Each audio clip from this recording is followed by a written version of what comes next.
both not caramel, choo choo cookie dough and chocolate fudge brownie. Had ice cream person just because like it's way too complicated. Back then there was no driver aids. You had one hand on the wheel. To find out how he got the mental fortitude to keep on coming back with the same energy and vim. Much bad luck compared to PK. Like, it's ridiculous. And that man had already dethroned Michael Schumacher with a mixture of, let's say, like, was that tyre change going over to Bridgestones, and Schumacher and Ferrari didn't account for that. And Horner, Helmut Marko have plugged something into him, or maybe his dad has. Or maybe, you know, it's a sort of peer thing. Maybe Daniel Ricciardo somehow has gotten something into him. The counterpoint I would make is that the Red Bull cars that Daniel drove were much, much more competitive than the McLaren cars that Lando has ever driven.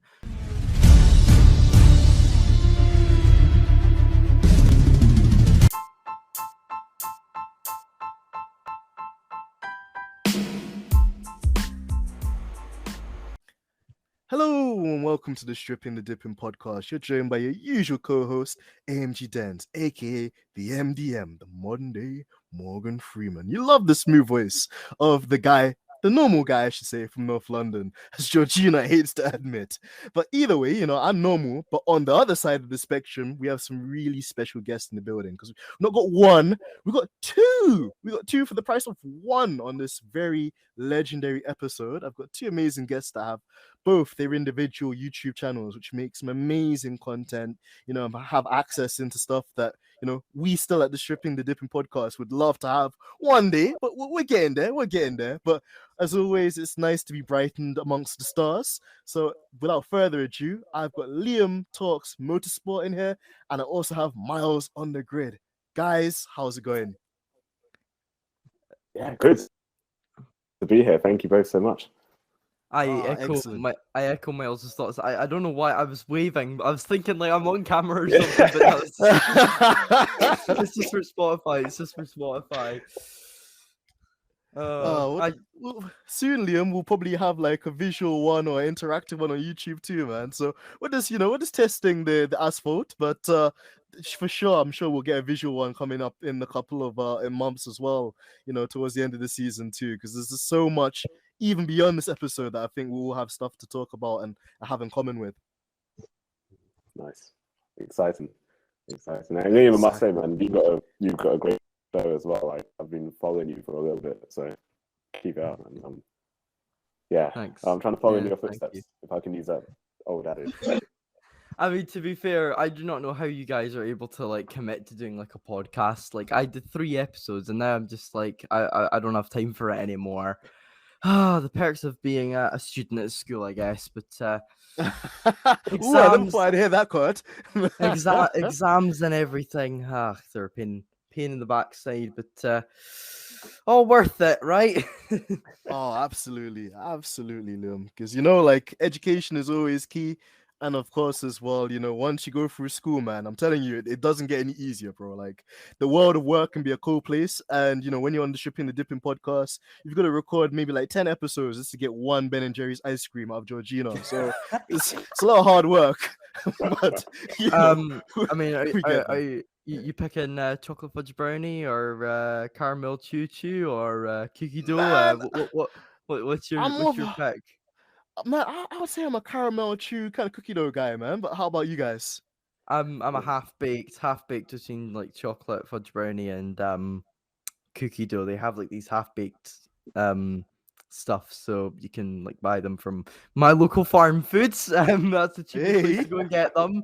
Cheapest place to get them, as in Tesco are a nightmare. But yeah, they're very nice. I love both not caramel choo choo cookie dough and chocolate fudge brownie. You know of course, what, like the flavor of the people. And Miles, you as well. What's your flavor? I'm not a mad ice cream person, just because like it's way too complicated. I know. Get me off now. Come on. But when I do, it's either cookie dough, Ben & Jerry's, or you know, like when B&S is on sale, like in Aldi or Lidl, and you get it for £1. Yeah, that's me. I'm there. Like Mr. Kipling and stuff like that. Oh, goodness, don't even get me started. I'm gonna start You're thinking not about making me food in a hungry. minute. Yeah, You're you making know? me hungry, and this is supposed to be like a motorsport podcast as well. Look what you guys have made us do. Wow, okay. But, oh man, well, I mean, that was a really legendary intro, I must say so. But like to actually give our viewers as well some context about the amazing individuals that both you guys are, I'm actually gonna start with you, Miles. You know, could Gosh. you give us just like some insight into like where you're from, about your YouTube channel, and what were your earliest motorsport and F1 memories growing up, and favorite driver as well? Ooh. Okay, cool. Hi everyone, I'm Mars. Just sort of been on the YouTube voice for a second. My channel was really just about speaking to interesting people around the paddock, really. So like journalists, people on Twitter, Instagram, really trying to get like a different viewpoint. So looking at some historical stuff, not as cool as what Liam does with Jim Clark, looking at some historical takes, looking at different elements of a race as opposed to always doing a race review, just because I don't have time anymore, but always trying to find out what's the hottest take that we can look at from a slightly different angle. I think in terms of earliest motorsport memory, it's probably, that's a good question. I think it was probably Schumacher in 2002, if I'm honest. Red car, my dad sat me down in front of a cable TV, the cable and wireless back in the day. That was probably my earliest memory. And where my dad worked at the time, there was the car in the lobby of his building. So whenever I'd go and see him at work, it was just there, and it sort of piqued my interest. So that's pretty much it. It's a really awesome time as well, Miles, and similar kind of experience for me too. Like I remember my dad sitting me in front of the TV, and just seeing the red car on TV, and it was the legendary Michael Schumacher. And man, just that era of V10 engines, just like the Tifosi, and man, it was a great time to be alive, man. Nothing beats a Ferrari off that era with a V10. Like even now, you go to central London and stuff, and you hear a V10 or a V12, you're just like, you know what? Well, for me, I want petrol, but I can understand the electric thing. But anyway, enough about me. I'll pass back over to you. Of course. And also we have Liam. So Liam, I know you gave us an amazing intro too, but similar questions for you as well, man. Where are you based? And tell us more about your individual channel as well, because you've had some really interesting videos and kind of access to things that we don't normally see, which is great. And what are your earliest like F1 memories or motorsport memories, along with your favorite driver, which I can imagine probably has the initials JC, and that's not for Jeremy Clarkson either. No, Jeremy Clarkson is a legend though. But your guys are making me feel like I'm a baby. Like you guys are talking about like V10 era. For context, the closest I ever came to V10 was when I was in my mum's womb, and the Toro Rosso was restricted on power in 2006 with a V10 engine. So I see what you did there. So I wasn't even born. The year I was born was when there was the first year there was no V10s on the grid, and it was just V8s. But I'm based in between the sort of cities of Dundee and Perth in Scotland. And I'll start off by just doing the childhood memory. And my favorite driver of all time, even though I was minus 39 when he died, Jim Clark.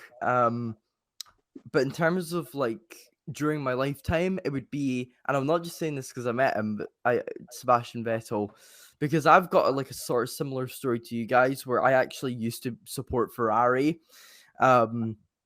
during the sort of era of Alonso and later obviously Vettel.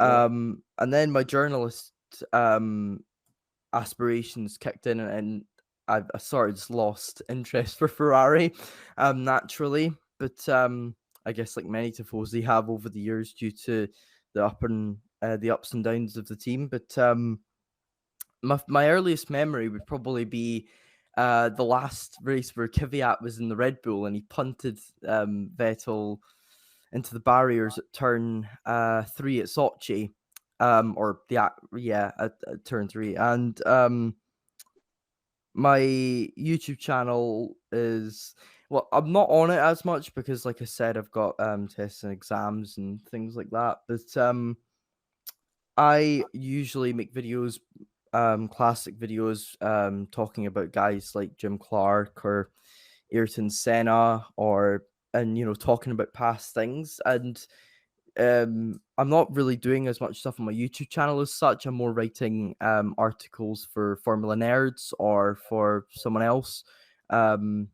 Sometimes even just writing scripts for YouTube videos that never get uploaded, to be honest.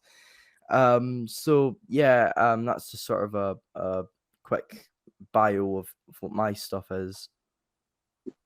That's really awesome, Liam. And again, like, I don't want to make it sound like an age gap thing either, man. Because, like, again, like you're kind of so mature beyond your years as well, and you've kind of seen some of the stuff me and Miles have seen as well. But Miles, you probably have a similar thing to me as well. I wish I was as productive as Liam was when I was his age as well, because to have the ability to write, like scripts or stories, and to actually be so engaged with the sport at that particular age as well, this means that there's this a whole landscape of things you can go on to do in terms of journalism or presenting or hosting. And for sure, I think I want to sign a petition to have Liam as like one of the hosts on Sky Sports F1, because and I'm claiming it from now. He'd be amazing. I mean, that's the thing. I actually know like the senior assistant producer at Sky, Neil Wooding, because he follows me on Twitter. So that maybe it's possible. Hey. Maybe it's possible. Who knows? But that's for the future. At the moment, I'm focused on school and everything, so things are a bit more focused on that end. But I think the reason why I'm so sort of mature, as you call it, is probably because I've been raised right, and I think I'm a bit different to a lot of the other people at my school, where I'm a lot more, like you said, a bit more mature. But I'm actually like, I'm not a very productive person, actually. During these holidays, because it's holidays in Scotland at the moment, I've been doing absolutely nothing. So, and I've been sitting in my room playing video games all day rather than, writing scripts for videos. I've wrote an article and I've done my sort of thing that I've needed to do in the past few weeks, but I'm not a very productive person. But yeah. Liam's still more productive than me, man. Like I like play games, but I try and disguise it as me being in the simulator. So that's my excuse. That's my excuse, basically, for just playing like video games at my age. But no, like I think we all relate to that as well, and it's amazing just to get that perspective too. So to kick things off, guys, I mean, I'm going to give you guys like lots of hypotheticals, and also, we'll explain it to the listeners as well. Towards the end of this podcast, we're going to rank all 20 of the drivers from like worst to best in terms of their season performance. And what me, Liam, and Miles try and do is like collaboratively agree on that running order. So that's going to be a lot of fun. But to kick off like the interactive questions, I want to like set the scene for both of you guys. Imagine you can enter your own Formula One team. And there's no cost cap, just like Red Bull. Cough, cough. Shots. On the edge there. On the edge Exactly. there. On the edge Exactly. there. Be careful, mate. You might be getting a letter from Red Bull soon. Be careful. Yeah, man. We like to live dangerously on this podcast, but you're right, Liam. Before I get a lawsuit for defamation, let's just say allegedly, like a certain energy drinks team, you don't have a cost cap, so money is no object, and you can sign any two drivers of your choice. And bear in mind, like obviously, reality is reality, and there's unfortunately some drivers that aren't with us today. But just imagine in an immortal world where legendary drivers cannot be forgotten or die, which in a way kind of is the case. You get to pick two of your star drivers for your own Formula One works team. Who would you pick and why? And I'm actually going to start with Liam first on this one. So Liam, who are the two drivers you'd pick, if you were entering your own Formula One team into the sport? Well, I just want to very quickly say, first of all, that yesterday I made a tweet about there was a video of Jim Clark on a Twitter account, and I reposted it saying that the only person that comes close to him is Senna, and I got a lot of pelters for it. But I would pick Jim Clark and Ayrton Senna as my two drivers. I picked Jim Clark because there are so many incredible stories. Lotus mechanics and bystanders and close friends of Jim have told about him. You know, there's one example of him where a Lotus mechanic, you could always tell out of the two Lotus drivers, which one of the cars was Jim's without even looking at the number on the car, because Jim was always so precise with the car that he would never even damage the car as such. You know, in many cases, you could probably enter the same car multiple races, in multiple different races, because probably a whole season, because Jim Clark was such a careful driver. The only reason why he had so many car problems over the years was because the Lotus was a very unreliable car.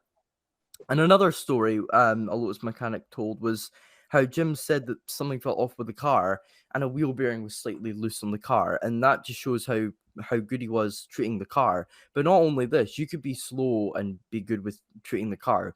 I mean, Latifi isn't, but, you know. Yeah, Jim was incredible. I'm literally watching like an onboard of him now from I'm literally watching the video that I reposted about, and it's just incredible the way he's controlling the car. Back then there was no driver aids. You had one hand on the wheel and then the other one on the gear clutch, and he was just such an incredible driver. Most notably around Spa-Francorchamps, but you know, if there was a calendar just full of Spa-Francorchamps, Jim would become the first ever driver to win every single race that season. But you know, he was a brilliant driver. And then on Senna's case, you know, Senna was, in the words of Jeremy Clarkson, Senna was just incredible every time he stepped in the car. He was incredible not only in qualifying but in the race. He was always on the limit. Ayrton Senna. And like I said earlier, you know, you can be on the limit, but you can be again like a Latifi. But Senna was different. He was built different. He was constantly pushing the limits of the car. As Martin Brundle said, you know, you'd have these banzai qualifying laps, and everyone came to the race purely to watch him perform his magic on a qualifying lap. And he was so good around specific tracks and in specific conditions that he was just unstoppable, especially in the rain, and especially at Monaco. But, you know, over a whole season, he was so consistent and he was such a talented driver. So those would be the two drivers I would pick. And, you know, with Senna, he had a couple of driver aids. However, he had the same thing with Senna, where he would have to have one hand on the steering wheel and the other on the gear clutch, and he's constantly moving the gear stick flat out through every corner. And you know, you look at videos of Senna and he's constantly on the limit. His car's constantly moving about, even when it's in a straight line. That shows how on the limit he was, and that's how talented he was.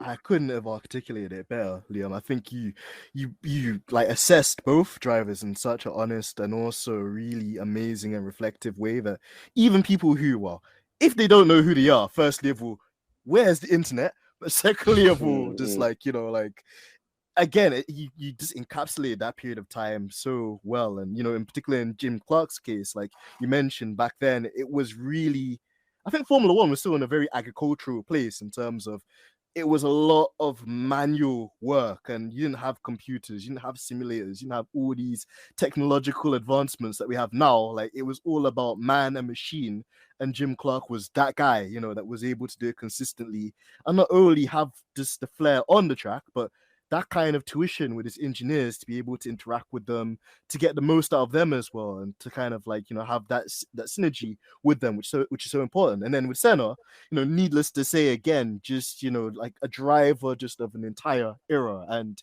to this day, we still haven't seen somebody with his kind of flair and panache and way of finessing a car around the corner. And like you said as well, like almost making the car dance around Monaco, which, you know, is a bit scary because most people describe Monaco as like riding a bicycle around the living room. I try not to. Let's say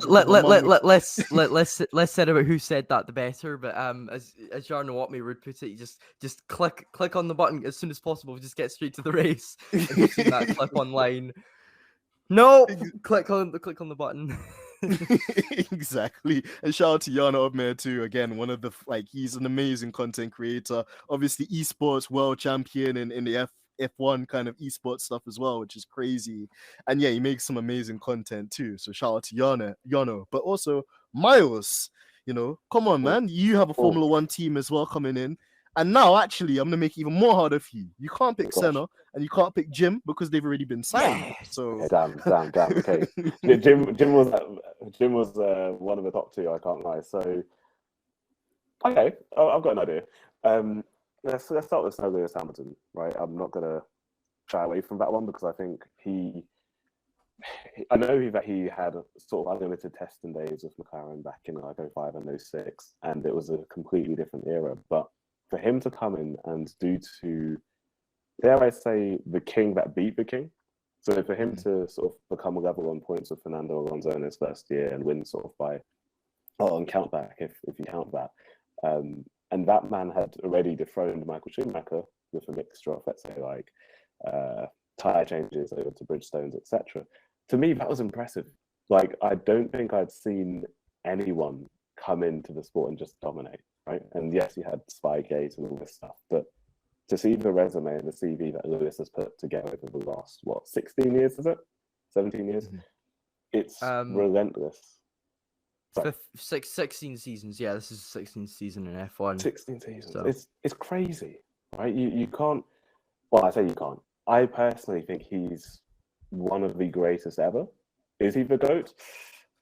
Jim or Lewis sort of hold that title for me. I know Senna's there as well, but he's just relentless over a pole lap. He's relentless in the race. His race pace, I think, is actually unmatched apart from Jim. Having watched some of Jim's highlights on YouTube, and dare I say, I do think he is a master in the wet, albeit he's not the same driver that he used to be in the wet. But that's just me being controversial. Second driver I would sign, just from a pure point of aggression, would be Juan Pablo Montoya. Now, ooh, I like that. Yeah, I like that. That's fresh. Can I butt in here? Or yeah, sure. I would pick, and I'm not being like Scottish bias or whatever. Yeah. I met him and interviewed him, not public, by the way. Jackie Stewart is who I would pick, and the reason why is because he picked up a lot of the traits that Jim Clark had. Yes. If you look at how the Tyrrell team progressed, they would have been a midfield team. They would have been where Ensign or Shadow were had Jackie Stewart never raced for them, because what he did with them, he turned a pile of crap into one of the best cars arguably ever. There's a reason why he won 3 world championships against a Lotus team which was in its prime, because he managed, along with Ken Tyrrell and Derek Gardner, to design cars which were unstoppable. He was incredible at giving feedback, and that was why he was such a good driver. That's just my opinion. No, I'm with you, but I do think it's, and I'm sort of taking into account what you said around sort of taking the team from nothing. You look at Schumacher going from, dare I say, Benetton to Ferrari, albeit he had a lot of A's and a lot of strong management. You look at Schumacher going to Mercedes, and dare I say, even Lewis going to Mercedes, and you look at Stewart going to Tyrrell. I think why I chose Juan Pablo Montoya for me is because he displayed a level of fearlessness, which, and I mean, I haven't watched enough of Senna to like comment completely on that, I'll be honest, but he displayed a level of fearlessness which I don't think has been seen up until about maybe when Max came into the sport. So 2016 onwards. His racing on the limit and that ability to find that extra 10th is something that I think would have put him in world championship worthy status if he was able to remain committed to F1, but also if he was able to gel with a team in the way in which we know he could have.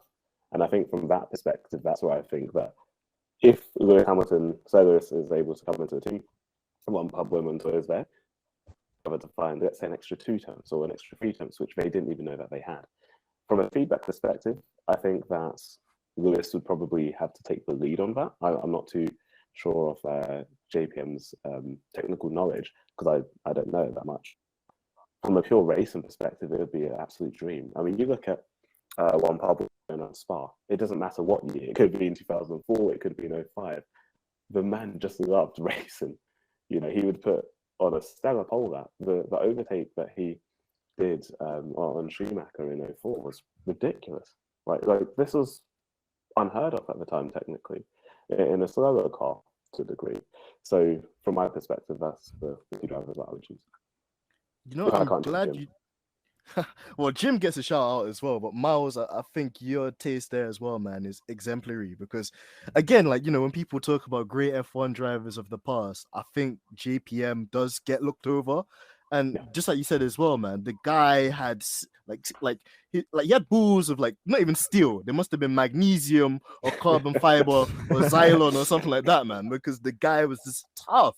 Really, really tough. He was Colombia's finest. I don't mean the stuff that you get illegally on boats either, but you know, just generally speaking, yeah, man. Like he really did not fear anybody, including Michael Schumacher. I think in a way it gave him a kick that, you know, he could potentially challenge Michael and kind of rattle Michael, you know, into some battles on track that Michael probably wasn't even expecting to really accept or take at the time. And then you mentioned this, how close JPM came, you know. People will give Adrian Newey a lot of credit for the stuff that he's done at Red Bull, and obviously prior to his time at McLaren, the stuff that he achieved with Williams too. But that time at McLaren is just the nearly moment because he's experimenting with this kind of, you know, not zero side pod, but you know, the Coke bottle shaped chassis. A Coke bottle. You know, exactly, and you know, all these kind of radical experimentations, which would then become like standard in Formula One during kind of like Juan Pablo's time. So like you said, it would be interesting to see kind of in a modern day kind of format with him being in his form, how he'd stack up against Lewis, because I think although Lewis is the more well-rounded driver, I think if you're just talking about raw speed and aggression and making it stick, he's one of the most exciting drivers to watch, and that's, you know, been the case, I think, for like a numerous amount of years, you know, and it's still funny to see him jumping in the IndyCar, making a couple of appearances for McLaren even today in the IndyCar series, and doing some of the world endurance stuff too. So absolutely, no, great choices, guys. And you know, that brings me on to another kind of question then, because we like to be controversial on this podcast. So I've got a couple of them on this kind of basis. From your guys' perspective, who's the most overrated driver in F1 history? Miles, you're going to kick this one off. Sugars. Yeah. Okay. Liam, I was hoping you were going to... Jesus, great. Now you put me on the spot. You put me on the spot. Now I'm tempted just to like throw my headphones out the window as well as my microphone. Total war style. No. Could you imagine? This is a podcast, Liam, you know. we got podcasting. But, sorry. I'm going to be really controversial, and I'm going to upset some people. Mm-hmm. Are we talking complete history, or are we talking recent history? Man, any history, man. I don't want peace, I want problems today. Okay. Recent history, Fernando Alonso. I'll come out and say Ooh, that's a fiery one. And I respect Alonso as a complete driver, but as an F1 driver, I do think he's slightly overrated. Opinion. Reason being is because as much as I admire what he's doing, and I admire the fact that he's able to conjure up some ridiculous results, or nearly results, like the Australian qualifying session before his, I think it was his brake-by-wire system failed, the Canadian front row start, and the gap that he manages to pull on Esteban Ocon in the race, and the ability to like hold up half the grid and get everyone annoyed on Twitter afterwards. That was his old teammate Jarno Trulli's job back in the day for Fernando. Now Fernando's doing that. Trulli's legacy lives on. But I don't think he's doing anything. He's doing something special for his age, 100%. But do I think he's doing anything special? Not at the moment. Like, you beat Schumacher in an era when there was that tyre change going over to Bridgestones, and Schumacher and Ferrari didn't account for that. You know, they were completely at sea in 2005. 2006 was a little bit different, but once again, Schumacher was right on it up until Brazil, if I remember correctly, where he had that issue. So for myself, you're a double world champion and you're great. Go on as if you're the best driver that the world's ever seen, and I can't respect that. So that's, to me, why he's the most overrated in recent history for sure. Previous history, oh, controversial once again, because I was going to do a feature on him before this whole stuff came to light. Nelson Piquet. I'm gonna be honest, right? I actually agree. I agree, genuinely, right? Hear me out. Nigel Mansell's a much better driver than Nelson Piquet ever was. 100%. Mansell had so much bad luck compared to Yeah. Piquet. I will literally get up, right? 1987 F1 season. Mansell had so much bad luck compared to Piquet. Like, it's ridiculous. You had the tire failing in Australia.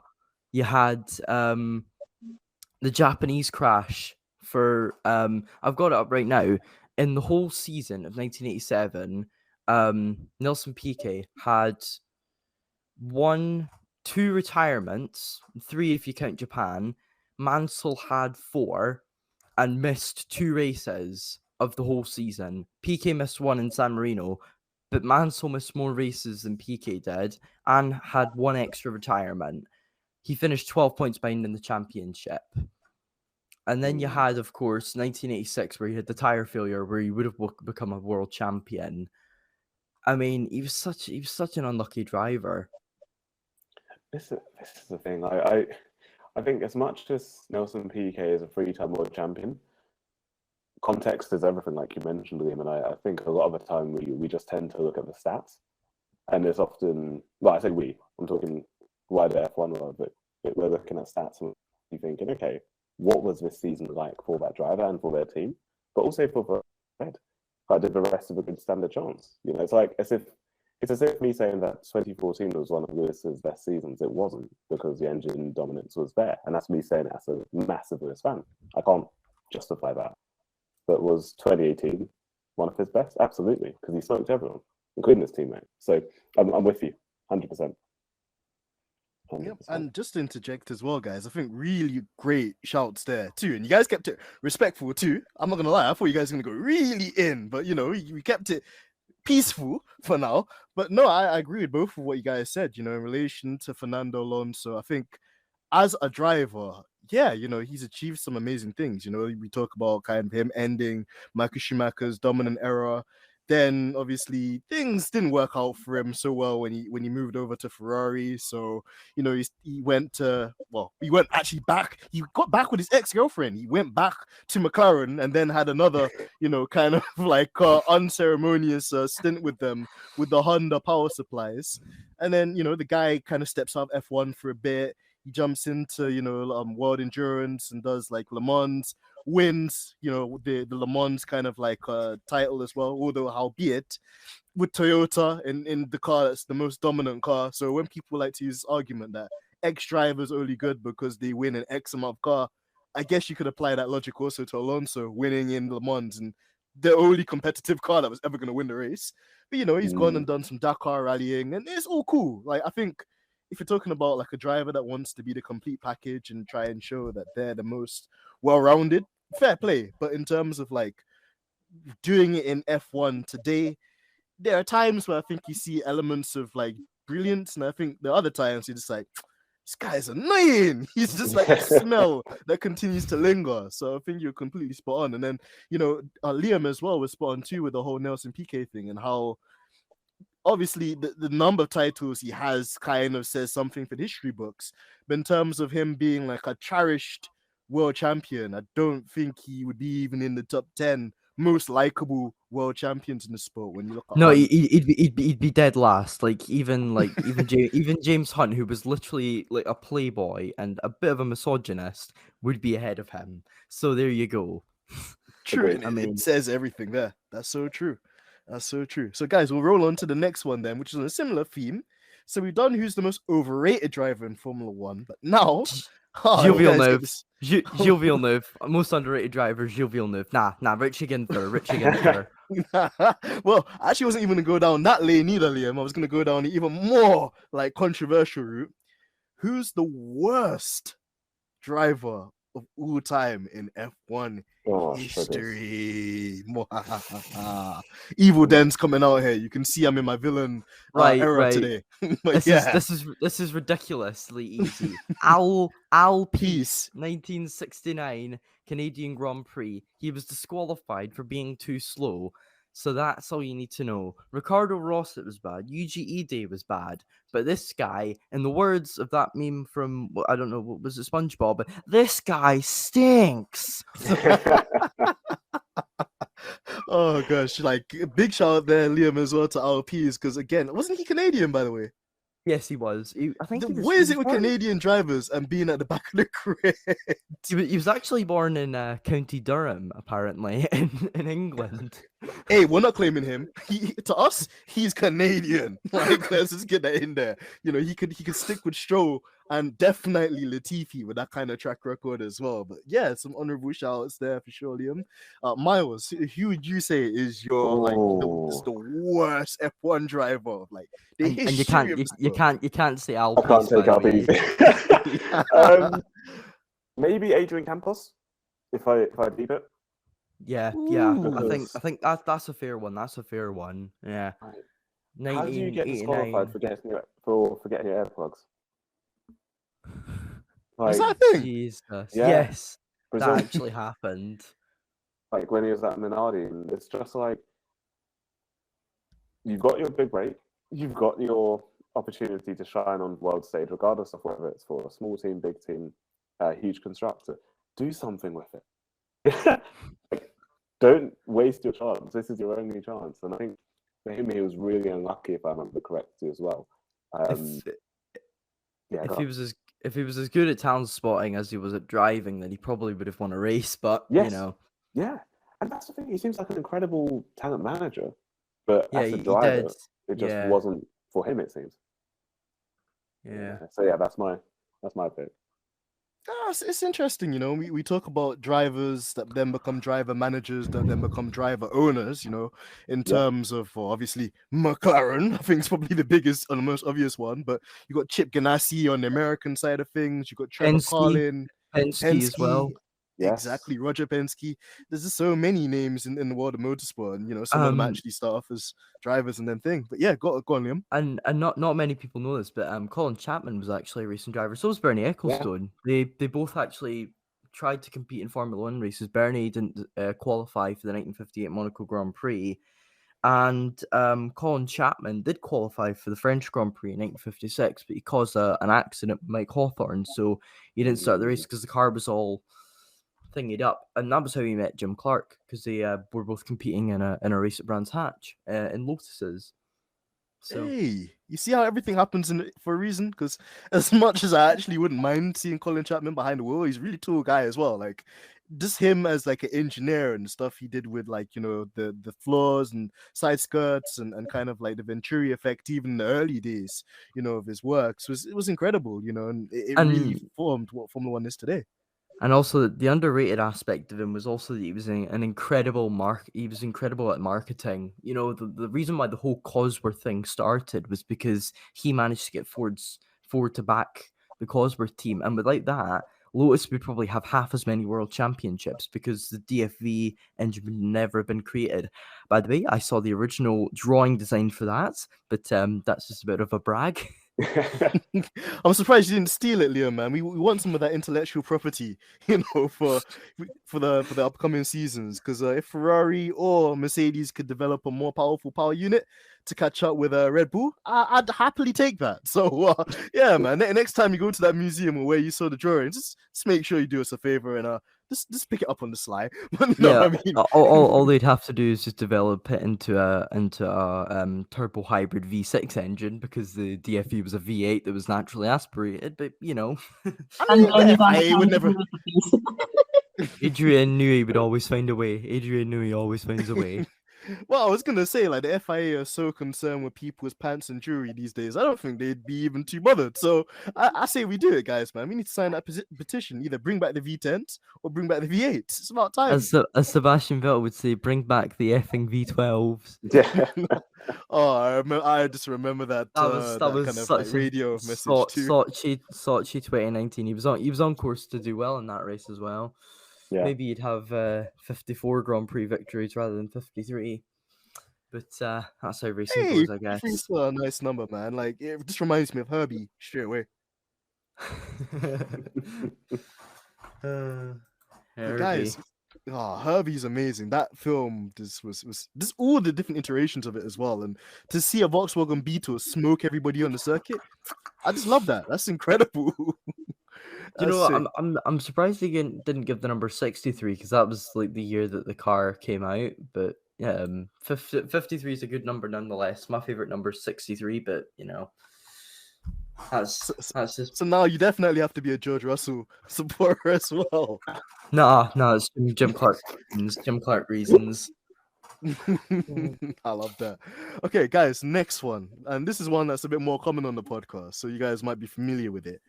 Taxi, dinner, avoid. Now, again, because we've actually brought in some historic drivers, some legendary drivers, some iconic drivers, I'm not going to be as mean as I usually am to most of the guests. I'm going to let you pick anybody from any generation, bearing in mind you can't pick the people that you've already used. So, sorry, Jim Clark, you won't be coming with us for dinner on this occasion. But I will say, who would you guys pick if you had to go into town? So you had to get a particular driver of your choice to pick you up. You had to then go and have dinner with a driver of your choice. And then there's one driver, you're trying to avoid them, you know, like, you're just trying to avoid them like how Lewis tries to avoid Max at the apex of most corners. To put it that way. Mercedes fans will be launching a defamation suit against you. That will be led by F1 Jordan and Brad Philpotts, but yeah. Shout out to them too, amazing guys. But oh man, just the amount of heat they bring to the Twitter log as well. They get the award for biggest Mercedes propagandists. they are what Joseph Goebbels was to the Nazi Party. That's all I'm saying. Whoa, I can't go behind that one, but I'm with you there. Right, so Miles, actually start off with you then. Who are you going to pick for your taxi, dinner, and avoid on this occasion? Do they have to be an F1 driver? Question. Yes, okay, but cool. If you had any interesting other shouts, throw them in the ring, man, because I'm being generous now. Okay. Taxi, Michael Schumacher, because I feel like there's a lot to glean from him and he'll be quite quick with his words. He'll just literally give you everything you want to know and be like, leave me alone. Either him or Kimi. By the way, don't waste time on 94 Adelaide. That wasn't even his fault. Like, Damon came from like a mile back. I'm sorry, but right. I'm being honest, right? It's like I'm gonna be unpopular, right? That wasn't even Michael's fault. 97, absolutely, but you know, Jack Villeneuve. But yeah, no. Taxi, Michael. Dinner. Wait, so what is it? Taxi, dinner, avoid. Right? Okay, cool. Yeah. Dinner would be. Ooh. No, Kimi would be too. I couldn't get a word out of Kimi. I would try. Man, you just be eating ice cream. Just going, what? Literally. And then he'll go to the toilet and come back and said, I was having a shit. You missed the speech by Pele. Literally. You know what? I'm going to be slightly controversial. And I would say dinner would be someone like Nick Heidfeld, for example. Or... That'd be a good one, yeah. Because I feel like it'd be a good conversationalist. Or dare I say Nico Rosberg, and I'm not saying this as a Rosberg fan. I'm really not. The reason I say Nico Rosberg... minimum 5 times you'll mention about how he beat Lewis in the same car. I am Nico Rosberg, 2016 world champion, and I beat 7-time world champion Lewis Hamilton in the same car in the 2016 FIA Formula 1 season. But between him and George, I'm not sure who says greatest of all time more, but... Blimey. Yeah, crikey. He's trying to drive like he's saving his life. Yes, he is, George. He doesn't have a seat for next season. But you know, I think Nico would be interesting because I'd want to understand what exactly it took for him to beat Lewis, but also how he encounters resilience. Because let's face it, like he beat Michael when Michael wasn't at his peak of his powers. Lewis eased off the gas from Kota, I think it was 2015. And then Nico sort of got the jump on him and went on a bit of a tear. Plus, mechanics changed garages, but apparently that didn't happen. So I'm not taking that into account. But my point is, I'd be keen to find out how he got the mental fortitude to keep on coming back with the same energy and vim, as opposed to doing a Bottas, who I like somewhat, and just sort of laying down a bit. So that would be good. Avoid. Ooh, I'm trying to get into the paddock. You know, we've seen a lot of stuff over the last couple of days. I'm trying to get in, so I've got to be careful with this one. I can't use. Oh, damn it! I can't use Nostan Piqué. Okay. I was gonna say, I would have said him because that's That's the the thing you don't thing, need to right? avoid. You don't need to avoid him. Because he's banned. You don't need to, you don't need to avoid him in the paddock because he's been banned. So. I don't.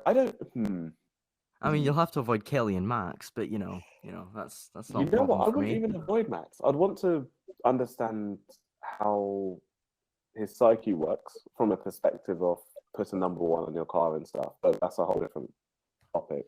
I mean, Lewis did that a couple of times. He didn't put it for the whole season, but he did it a couple of times in Abu Dhabi. So yeah, you know, you but could the ask gold him the boots, same man. thing. God, really? Like Gold boots. you got like last year was an asterisk, like, and you're putting gold. Okay, like Man, the you- only you- golden you boot know, I like- recognize is Benzema. That's it. Golden Ah. boot. Yeah. Who does he think he is? Who does he think he is? Like Miroslav Klose or Jos Fontaine or someone like that, like winning the golden boot. Seriously, Wait, right? Jos people are Fontaine's the probably most Jos Fontaine is literally like the Richie Ginther of football. He's so underrated, man. Like literally, go Google Richie Ginther. He was a really, really good driver. There's a reason why Ferrari hired him. That's all I'm saying. You know what? All I'm Avoid. saying. So it's to rock him. Mark, I'll make your life easier. Just pick Mazepin, man, as the person who you should avoid. Just Mazepin. I don't count that dude at all. Like he can jog on. No, because of how he is towards women, he can jog on. I don't even avoid him. He don't exist. He lives rent free in all of our heads, but I know he's actually making money off us. But no, you're right, Argentina. Yeah, probably Nikita Mazepin. Fair. Liam, taxi, dinner, avoid. Who you picking? Right. Like Straight actually, you can't pick any of the guys which you mentioned before. right, straight away dinner, Mario Andretti. I was saying to myself Ooh. this a couple nights ago, right? If I had to interview 3 people, Jackie Stewart would be first, Mario Andretti would be second, and 3 living people anyway, and third I would go with Alan Prost. But you know, I think Alan Prost for the taxi, for the dinner, Mario Andretti, and I would try and avoid. Gosh, this is tricky. Try and avoid. I am gonna go with. I can't think of anyone. Bernie Ecclestone. That's it, Bernie Ecclestone, and he counts because he was a driver. He was a driver. He didn't qualify for a race, but he was a driver. So Fair choices, and Uncle Bernie. Yeah, interesting character, man. Uncle Bernie. we slap on some sunglasses and you'll be having weekend at Bernie's. Exactly, with the rose tinted like glasses as well, and you know, this the kind of like bowl cut to just but Can I tell like a quick story? Yeah, go for it. Yeah, so Alan Jones was meeting with Enzo Ferrari, and when he met Enzo was like a really, really like pale, and he said he thought to himself, because he had sunglasses on, are we playing weekend at Bernie's here? And he had a meeting with him, and in the end, he ended up picking Gilles Villeneuve as the driver. That he wouldn't have regretted that. But Alan became a world champion, and Gilles didn't. But Alan Jones is actually quite a funny guy. He'd be one of the guys you'd probably want to take out to dinner because he's quite a funny guy. So. Absolutely, you know, and his time at Williams as well, I think, was really cool, and what he was able to do with Frank too, when they got those championships in those years as well with the ground effect cars, and yeah, again, this really awesome guy. So yeah, I agree with you 100% on that one as well, Liam. Good choices, you know. So that brings us on to the next one then, hot lap circuit and driver. So like, as you know, denoted by the very simple kind of introduction there, you guys have to pick a hot lap circuit and a driver, a F1 driver, that will take you for a hot lap of that circuit. Ayrton Senna, Monaco. Ayrton Senna, Monaco. Done. That's mine done. I got there before you could. I got there. Damn it! I was trying. I couldn't even put the exclusion on there, but fair enough. I'll let you have that. You in there like Lightning McQueen. All right, I'll give you that one, Liam. How about you, Miles? Speed. I am speed. Ka-chow. Juan Pablo Montoya, Spa, 05. Ooh, like another thing as well, Miles, 1988 as well. 1988 for Yeah. me, because then 1.5 seconds ahead of Prost. All I'm saying. Oof, talk about it. But also, like Miles as well, you mentioned like Montoya at Spa, like that video. I think there's a video. Like Yeah. guys, I implore like the fans as well to go and watch it at Spa. the V10 McLaren going up Eau Rouge. You hear the thing before you can even see the car going through Eau Rouge. Yeah, It's just yeah. like, just as the engine just reverberates off all the trees on either side of the circuit. And as well as that, it's just like they do these kind of cut shots of Montoya's lap and then Kimi in the garage. And Kimi's just like not smiling. He's like, don't smile. I'm finished. I'm not allowed to show emotion. Don't smile. And then at the end, like Montoya does this blistering lap. And then Kimi just cracks a smile like, okay. You got me this time, Pablo. You got me this time. That was a good lap. But no, just oh man, that'd be thrilling. That'd be amazing. Yeah, it would be, for me, it's either that or, I know I'm going to sound a little bit like a broken record, but dare I say, finish for that, which he didn't. Max Verstappen, Saudi Arabia last year. Man, like I'll be fair to say, I echo the same points on that too. Like if he had just not been greedy, like in the great words of Big Smoke from GTA San Andreas, all you had to do, Max, was turn the final corner. That's all you had to do. But all we had to do was make the damn corner, Max. Get on the throttle at the right time. Man, he had too many number 5s, number 9, extra 6 with extra dip, and that's why Red Bull are over the cost cap. Anyway, before I get sued for defamation again, before I get sued by Christian Horner and those guys there, yeah, just oh man, like Miles, talk us through that again, man. Because for Hamilton, I was like, raw, like Hamilton's going as quickly as he can, and it might just be enough. But then when I see Max like literally dashing the car through every single corner, sparks flying everywhere from the underfloor, I was like, yikes, this is scary. Yeah, talk us through that, Miles, from your perspective when you watch that live. I can't lie, and I'm going to sound a bit like, oh, of course you thought that. I thought he was going to bin it. I actually thought he was going to bin it. He was way too aggressive in Sector 1. Way too aggressive. It was like me when I was watching the Euros final a couple of years ago, and I was looking at, and no, it wasn't Euros final, sorry, it was Mbappe against Switzerland, and the way his stance was, I was just like, he's gonna miss it, the keeper's gonna save it, and Jan Sommer saved it. It's a bit like that, like you can tell when someone's going over the limit or when they're going under the limit in the football case, and like you can sort of preempt when something's gonna happen in a way with certain drivers. Yeah, it just didn't feel. Don't get me wrong, I was rooting for Lewis that day. I was like, you know what, Lewis, smoke him, bring it to Abu Dhabi, and then we all saw the absolute heinous amount of crimes that were committed on track the very next day. But Max, as much as he wanted that, I felt like he could have even backed off a little bit, maybe taken second. He could have still possibly taken first. You know, he's set in purple sector after purple sector, and it got to that last sector where it's all about the driver, apparently. To use an infamous quote, and he didn't manage to. I can't remember exactly what happened, but I think he lost the rear, and then, if I'm correct in thinking, as if he scraped the ground enough, and then the floor started to wobble from the front as well. So as if the front and rear suspension weren't in tandem with each other, and then absolute clang into the wall. Of course, it's the greatest lap of full time, and blah blah blah. But if he had finished that lap, to me, that would have been a lap which I would have wanted to be in a passenger car or a sidecar on, because to be that close to separating yourself from reality, it almost reminds me of that Lewis Singapore 18 lap. It reminds me of that Senna lap around Monaco. It reminds me of those street circuits where you just don't know. Seb, Singapore 2013 as well. Yeah, exactly. This is the thing, is those tight, twisty tracks on a street circuit where it's, dare I say, do or die, you know, and it's nothing to separate you from yourself and the car. It's literally, I don't want to use that phrase, but it's to the wall, if you get where I'm coming from. So yeah. I don't like the dude, but he can drive. He can drive. Yeah, no, we have to give him credit for that. As much as, you know, like, that's the thing. We don't say that we're like a non-biased podcast. We have our favorites, but at the same time as well, there's nothing wrong with giving a guy his credit, you know, when he does the job. And, you know, I think at least this year, like, you know, although there is a lot of stuff off the circuit, which we'll find out about in a couple of weeks' time, I imagine, as the FIA cook up a concoction as to what they do.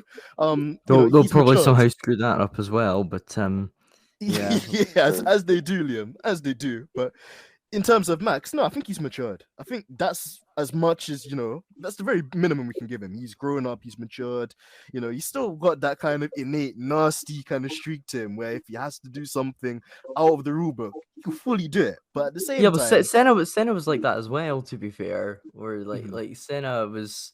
He was Senna was a polarizing figure because he was a really, really kind person. He saved Eric Komas's life, and yet he risked Alan Prost's life in Suzuka, and I'm not talking about 89, I'm talking about 1990. But I think Max has got that similar sort of trait in him. I think he's matured a lot, and I think he's a lot more he's matured a lot, like I said, and he's a lot more of a respectable figure nowadays than he was a couple years ago. For example, when he nearly assaulted Esteban Ocon after the Brazil incident. And I think he's matured a lot since then. I don't know whether that's because his dad's given him a kick up the butt. Not the only time that his dad's done that, by the way, unfortunately. Shots. I'm gonna get defamation from him now. But, he's gonna find my IP address. He's gonna hunt me down, and he's gonna assault me probably. If I'm being honest, but you know what? I don't even care. I'm here to speak the truth, and the truth is Max Verstappen's matured a lot. Maybe it's because Christian Horner, Helmut Marko have plugged something into him, or maybe his dad has. Or maybe it's a sort of peer thing. Maybe Daniel Ricciardo somehow has gotten something into him, some sense. I mean, who knows? Who knows where Max is getting that maturity from, and where like that cool head. I agree. I think it's new Max, and I think I said this when I was chatting to Cameron a couple of weeks back. Whether that Max stays when Lewis is back at his peak, in terms of being at one with the car, we're yet to see, and I think that's a talking point for us to think about in the future.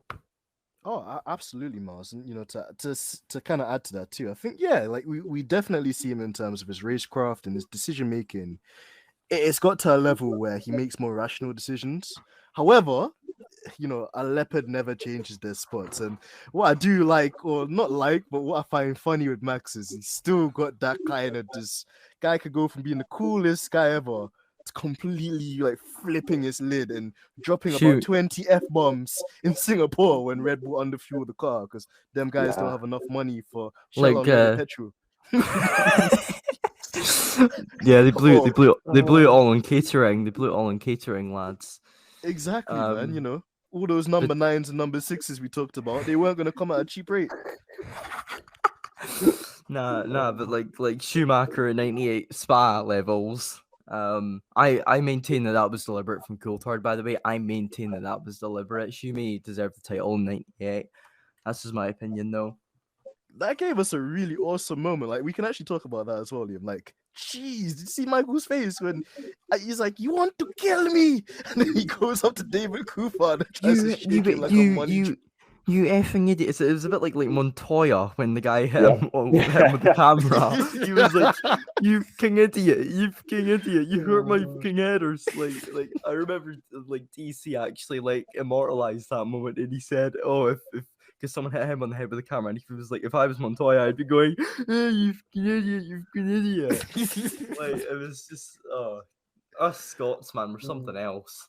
We're something else. Honestly, you guys really are. But you guys are giving us so much entertainment and this kind of this moments where you're like, wow, like that was actually a thing that happened, or like, these things that we look back on and we just have to laugh on. So we gave the English some entertainment at Bannockburn as well. So Scotland Independence 2023. Come on, let's go. I don't like the SNP, but still, like, come on, up the independence. Up the independence. I want to get away from the mess that is the British government. Like, Chancellor being sacked after like a month. It's just ridiculous. But that's politics. That's not racing related. But well, sometimes let me say that, but sometimes it feels like racing is politics with the sort of stuff we see on and off the circuit. But it's true. It's true. There's just so many parallels you could draw between the two. And actually, on that kind of segue, that brings us on to the next question, guys, which is the last of the interactive questions before I kind of delve into some of the content both of you guys have made, and then we do our top 20, which I think Georgina will probably split into a separate video. But all right, I'm gonna actually start with Liam on this one. Actually, yeah, I'm gonna start with Liam on this one. Liam, you have to make a Netflix series about a rivalry in F1 that hasn't already been covered. Which rivalry would you cover? I would go with. I'm just trying to think of one because it's quite tricky. PK v Mansell comes to mind because of what PK said about Mansell's wife. But then you've got on the other side of the spectrum, and this isn't just like two drivers, it's actually three, the whole 64 season between Graham Hill for BRM, John Surtees for Ferrari, and Jim Clark for Lotus. Like that was such a huge rivalry, and yet they all got on brilliantly off the track, of course. Like Jim and Graham were really good friends. But if I had to differ between which one of them, the 64 one wouldn't be as popular, so I would go with Mansell versus PK. Ooh, that would be a fiery one. Miles, refer it to you. Which Netflix like rivalry would you cover? And also, I know that with you might have to dip fairly soon. So another question. I know, right? But we will get you back on for future episodes as well, man. Both of you guys have been phenomenal. Both of you guys need to come back in the future. But would you as well, Miles, actually, whilst we do the rivalry thing, I also wanted to discuss, at will as well. You made a really interesting video on your channel, and I'd recommend our listeners go and check it out as well, along with all the other content you make. You made a video called 3 Reasons Why Daniel Ricciardo Deserves to Stay. So it's a two kind of double-barreled question, but we'll go with the first and then the second. Rivalry that hasn't been covered that you'd want to see on Netflix and direct, and 3 reasons why Daniel Ricciardo should stay in F1 for the people that haven't seen that video yet. Go. Calm. So, rivalry, Sergio Perez versus Esteban Ocon. That's a good one, actually. That's a really good one. I should have thought of that. At Force India / Racing Point, there was this.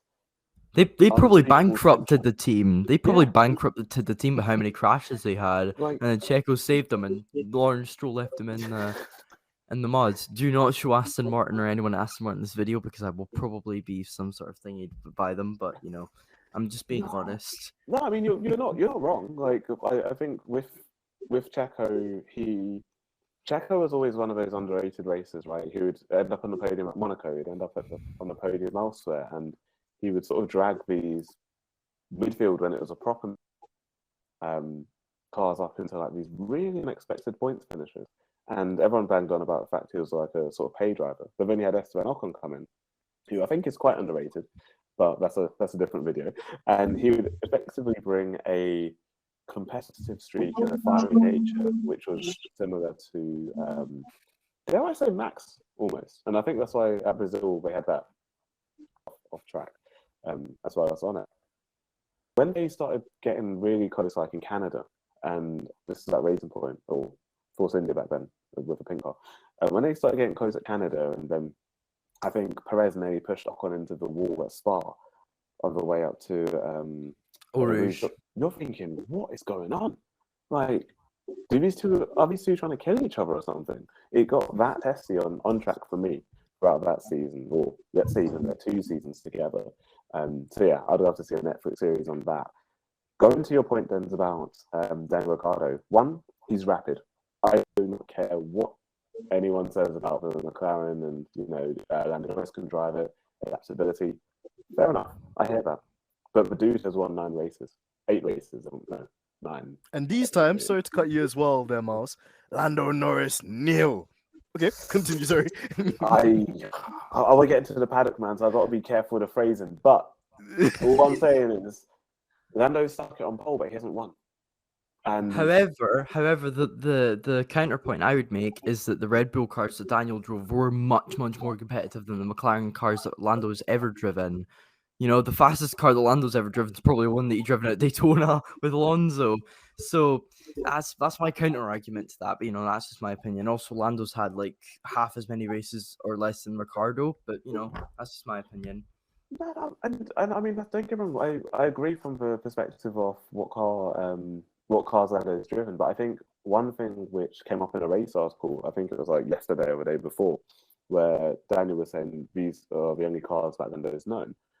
I think that does bear some sort of weight because he hasn't moved, let's say, like, to a different engineering structure. He hasn't had to deal with a completely different environment and trying to build up a completely different car. Yes, he's had different teammates like Carlos Sainz, and he's, dare I say, worked his way through a technical regulation change quite successfully. Right, he got the podium at Imola and he's been doing well. But Daniel is still pretty rapid. He's still got really good race pace on occasion. We saw it at places. We've seen it at Baku when there's been team orders. We've seen it at Kota last year. We saw it at Imola, not Imola, sorry, Monza.